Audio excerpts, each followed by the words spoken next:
अस्सलाम वालेकुम। मैं homeo doctor Mohammad Qasim Taimuri homeopathic clinic Haripur Pakistan से आपसे मुखातिब हूँ जी। आज हम बात करेंगे डेंगू बुखार के ऊपर।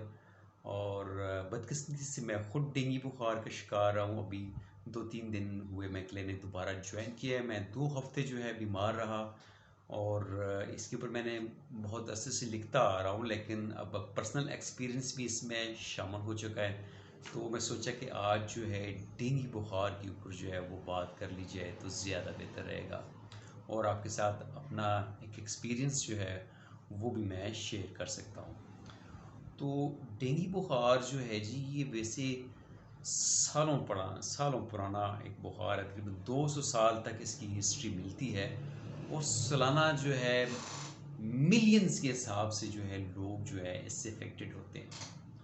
और अभी गुज़िश्ता 12-14 साल से जो है पाकिस्तान में डेंगू बुखार की जो शिद्दत आई, वो आप सब जानते हैं कि हर साल जो है सैकड़ों लोग जो है डेंगू बुखार की वजह से जो है जान की बाजी हार जाते हैं, जिसमें अक्सरियत जो होती है वो बच्चों की जो है तादाद होती है।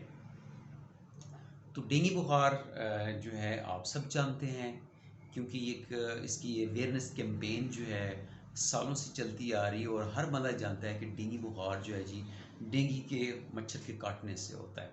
बेसिकली ये डेंगू वायरस है, इसका जो कैरियर बन जाता है ये डेंगू मच्छर जो होता है। जब एक अफेक्टेड मुतासरा शख्स को डेंगू मच्छर काटता है तो वो जो है अपने साथ जो है डेंगू का वायरस भी लेके कैरियर के तौर पे चलता है, और जहाँ जहाँ जाके वो काटता है लोगों को तो डेंगू वायरस जो है वो फैलता है। डेंगू बुखार की जो सिम्टम्स होती हैं इन्फेक्शन के बाद, इसके कुछ दिन के बाद जो है जिस्म के अंदर जो है जो सबसे पहली चीज़ आती है जो मैंने एक्सपीरियंस की डेंगू बुखार में, वो है बैक पेन। मुझे जो है बहुत शिद्दत के साथ जो है लोअर बैक पेन जो था वो 3-4 दिन मुझे महसूस होता रहा। मैं समझा कि शायद मुझे किडनी पेन है। लेकिन उसके बाद जो है बैक पेन के बाद जो है तो जो दूसरी सिम्टम जो है वो अपीयर हुई मेरे, मुझे बुखार जो है 100 100 105 का जो है मुझे फीवर जो है वो स्टार्ट हुआ। 101 102 का बुखार ये जो है मुझे स्टार्ट हुआ। उसके बाद जो है टांगों में जोड़ों में दर्द आया। टांगों में जोड़ों में दर्द के साथ साथ सर में जो है ये दर्द की शिकायत आई। मेरी ये जगह जो थी, मुझे सर दर्द की वजह से बड़ा सख्त यहाँ पे पेन होता था। और इस कंडीशन में जब मैंने अपना ब्लड प्रेशर चेक किया तो मेरा ब्लड प्रेशर जो था वो लो था। तो डेंगू बुखार में एक्सपर्ट्स यही कहते हैं कि इसमें आपने अपने बॉडी फ्लूइड का आपने बहुत ज़्यादा ख्याल करना है। कम से कम जो है 2.5 लीटर पानी जो है वो आपने डेली कंज्यूम करना है आपने। तो इसलिए ज़रूरी होता है कि आप थोड़ी थोड़ी देर बाद जो है किसी भी किस्म का जूस, कोई भी फ्लेवर जो आपको अच्छा लगता है, किसी किस्म का जूस जो आपको अच्छा लगता है, ठीक है, वो आपने थोड़ी थोड़ी देर बाद पीना है। मुझे अपनी कंडीशन जो है, जो अपनी कैफियत जो है, मुझे याद पड़ता है कि ऐसे महसूस होता है जैसे आग लगी हो, और आग लगी तो आप बाल्टी उठा के पानी जाके फेंकते हैं, कुछ देर बाद वो पता ही नहीं चलता कि पानी किधर गया। ऐसी कंडीशन इस फीवर में होती है कि बंदे को जो है बुखार की शिद्दत में, बुखार इतना शदीद होता है कि उसके साथ प्यास भी जो होती है बहुत ज़्यादा होती है। और प्यास आप जैसे ही पानी पिया, और पानी पीने के कुछ देर बाद आपका मुंह जो है फिर ड्राई हो जाता है। बुखार में आपका मुंह जो है अंदर से ज़ख्मी हो जाता है, पक जाता है। इसके साथ साथ आपके अंदर एक्सट्रीम वीकनेस आती है आपकी टांगों में, आपसे चला नहीं जा सकता, आप सीढ़ियाँ नहीं चढ़ सकते हैं। इसके साथ थोड़ी थोड़ी देर बाद जो है आपको पसीना आता है, ठीक है, सर्दी लगती है। तो ये सारी सिम्टम्स जो है ये डेंगू बुखार की। सबसे पहली सिम्टम क्या है कि इसमें हो सकता है कि आपको कमर दर्द हो, कमर दर्द के साथ बुखार हो सकता है, बुखार के साथ जोड़ों में, टांगों में आपको दर्द हो सकता है। इसके साथ साथ सर में और आँखों में यहाँ पे आपको पेन हो सकता है। इसमें आपका ब्लड प्रेशर जो होता है, फ्लूइड आपकी बॉडी में जब कम पड़ता है, निमकियात पसीना बार बार आने की वजह से आपके जिस्म में नमक की कमी हो जाती है, तो उसमें लो ब्लड प्रेशर की कैफियत आ जाती हैं। तो लो ब्लड प्रेशर की कैफियत में जो है फिर आपके यहाँ पे सर में इधर उधर यहाँ पे आपको पेन होता है। जितने लोग आपके पास इयादत के लिए आते हैं, हर बंदा जो है अपने साथ एक रेसिपी, अपने साथ एक टोटका लेके आता है, आपको बताता है ये करो, ये खाओ, ये पियो, मैंने ये किया था। तो आप सबके टोटके तो फॉलो नहीं कर सकते, लेकिन जो सबसे ही ज़्यादा कॉमन जो डेंगू फीवर में एक जो चीज़ होती है, क्योंकि इसमें प्लेटलेट्स जो होते हैं वो कम पड़ जाते हैं, WBC जो होते हैं वो कम पड़ जाते हैं, आपका खून जो होता है वो गाढ़ा हो जाता है, HP जो होता है वो बढ़ जाता है, जबकि आपके प्लेटलेट्स जो होते हैं वो कम हो जाते हैं, खून गाढ़ा हो जाता है। इसलिए खून को पतला रखने की फ्लूइड इनटेक, पैरासिटामोल आप ले सकते हैं, पैनाडोल आप ले सकते हैं। पैनाडोल अगर आप लेते हैं तो आधी गोली लें, क्योंकि दो दो गोली जब आप लेंगे तो उससे प्लेटलेट्स आपकी बहुत तेज़ी से नीचे गिरेंगे। तो बेहतर है कि आप जो है आधी गोली जो है पैनाडोल लेते रहें और अपने फीवर को कंट्रोल रखें। ठीक है, बुखार को आप चेक करें, हर घंटे बाद बुखार को चेक करके लिखें। इसके साथ हर दूसरे दिन आपने अपना जो है ब्लड CP करवाना है, आपने अपने देखना है प्लेटलेट्स किधर आपके जा रहे हैं। पहले जो 10 दिन होते हैं इसमें प्लेटलेट्स जो होते हैं वो कम होते जाते हैं।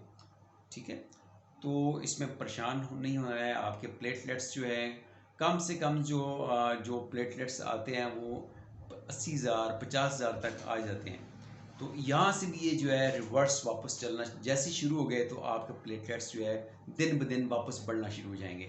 लेकिन बुखार के 7वें 8वें 9वें दिन तक ये है इनका जो काउंट होता है नीचे जाता है। तो इस कंडीशन में आपने जो है अपने, क्योंकि इस पर प्लेटलेट्स कम होते हैं, तो उसमें आपने अपने नाक, मुंह, इन जगहों का जहाँ पे ज़रा खांसने की वजह से, गले को खराश की वजह से आपका खून जो है साथ आ सकता है थोड़ा बहुत, तो आपने प्लेटलेट्स के ऊपर जो है नज़र रखनी है। और खुदा न खास्ता बहुत ज़रा प्लेटलेट्स जो है नीचे हो जाएं, कम पड़ जाए, फिर आपको हॉस्पिटलाइज भी होना पड़ सकता है। तो हॉस्पिटलाइज होने से बचने के लिए घर पर रह के आपने अपने फ्लूइड जो है, जूसेस का इस्तेमाल बहुत ज़्यादा करना है। और इस कंडीशन में जो सबसे ज़्यादा एक जो रिकमेंड की जाती है पपीते के पत्तों का ताज़ा जूस जो होता है वो बड़ा अच्छा होता है। और ख़ुद भी मैंने पिया है और मैंने इसके रिजल्ट्स खुद भी नोटिस किए हैं। तो मैं भी रिकमेंड करूँगा कि आप पपीते के पत्तों का जो है फ्रेश जूस, जो कवरिंग फ्रेश जूस आप लेके यूज़ कर सकते हैं। लेकिन इसको अपने बहुत ज़्यादा क्वांटिटी में आपने यूज़ नहीं करना, क्योंकि इसके जब आप बहुत ज़्यादा क्वांटिटी में ज़्यादा लेवल पे जाकर इसको यूज़ करेंगे तो इसके भी नुकसान हो सकते हैं।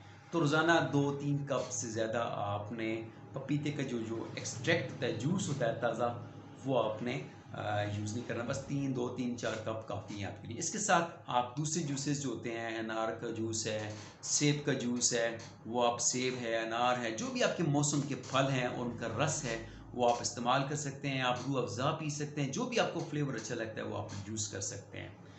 और इसके साथ दूसरी जो खुराक होती है वो है दलिया, क्योंकि इसमें आप ठोस ग़िज़ा नहीं खा सकते, मिर्च मसाले आप नहीं खा सकते। तो अपनी जिस्मानी कमज़ोरी को काबू में रखने के लिए आपके लिए ज़रूरी है कि आप जो है दलिए का इस्तेमाल करें और फ्रेश जूसेस का इस्तेमाल करें और साथ मेडिसिन का इस्तेमाल करें। अल्लाह के फजल व करम से आप विदिन 10 डेज़ जो है सेहतयाब हो जाएंगे। तो इसके साथ साथ होम्योपैथिक मेडिसिन जो है, सबसे पहली जो होम्योपैथिक मेडिसिन जो होती है जो आप इनिशियल स्टेज में लेते हैं वो एक्वोनाइट है, जेलसीनियम है, यूपिटोरियम पर्फ है, नक्स वोमिका है, आर्सेनिक एल्बम है, सवाडेला है, बेप्टेशिया है। और इसके साथ जो है आप अल्फाल्फा, एवेना स्टाइवा के मेले टिंचर्स, ये जो आपको अवेलेबल सिरप्स जो मिलते हैं हमारे यहाँ होम्योपैथिक के अल्फाल्फा सिरप्स जो होते हैं वो भी आप जो है साथ यूज़ कर सकते हैं। अल्लाह से दुआ करते हैं अल्लाह पाक तमाम बीमारों को शिफा याब करे। मैं भी अल्लाह के फजल से सेहतयाब हो के आ गया, लेकिन डेंगू बुखार में बहुत ज़्यादा कमज़ोरी आ जाती है। आपको जो है अपनी फ्लूइड लॉस, जो आपका फ्लूइड जो आपका कम हो जाता है, उसके साथ वीकनेस आ जाती है, उसके आपको ड्रिप भी लगवानी पड़ जाए। ठीक है, तो इसका सबसे बेस्ट तरीका यही है कि फल, फ्रूट, जूसेस का आप कसरत से इस्तेमाल करें। तो अल्लाह के फजल से आप जो है विदिन 10 डेज़ सेहतयाब हो जाएंगे। अल्लाह से ये दुआ करते हैं कि अल्लाह पाक तमाम बीमारों को शफा याब करे, अल्लाह पाक तमाम बेऔलादों को औलाद जैसी नेमत से सरफराज करे। थैंक यू, अल्लाह हाफ़िज़।